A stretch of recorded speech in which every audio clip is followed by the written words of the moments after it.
बिहार में नीतीश कुमार ने India alliance का साथ छोड़कर एनडीए का दामन थाम लिया और 9वीं बार सीएम पद की शपथ ली है। अब उनके बाद यूपी में भी तस्वीर बदलती दिख रही है। यहां अखिलेश यादव के साथ 7 लोकसभा सीटों पर चुनाव लड़ने की सहमति जता चुके जयंत चौधरी भी पाला बदल सकते हैं। सूत्रों का कहना है कि रालोद की भाजपा नेतृत्व के साथ बातचीत चल रही है।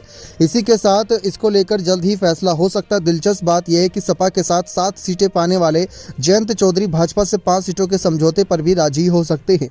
जयंत चौधरी ने सपा के साथ कई चुनाव लड़े हैं। अखिलेश यादव के साथ उनकी अच्छी केमिस्ट्री भी दिखी थी, लेकिन अब तक कोई खास फायदा पार्टी को नहीं मिला है। ऐसे में रालोद ने आगे की संभावनाओं को देखते हुए इंडिया अलायंस छोड़कर भाजपा के ही साथ जाने की तैयारी कर ली।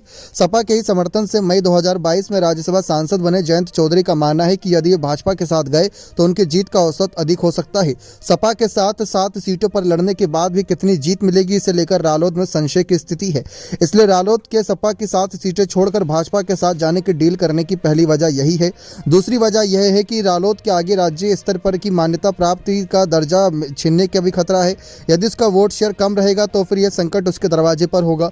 ऐसे में रालोद को लगता है कि भाजपा के साथ जिन सीटों पर लड़ेगी वहां उसकी जीत की संभावनाएं अधिक होंगी और वोट प्रतिशत भी ज्यादा होगा। रालोद ने 2009 में भाजपा के साथ चुनाव लड़ा था और तब उसे 5 सीटों पर जीत हासिल हुई थी। रालोद उसी मॉडल को एक बार फिर से दोहराना चाहती है। तीसरी और सबसे बड़ी वजह पार्टी के वोट बैंक के ही बिखरने का संकट है।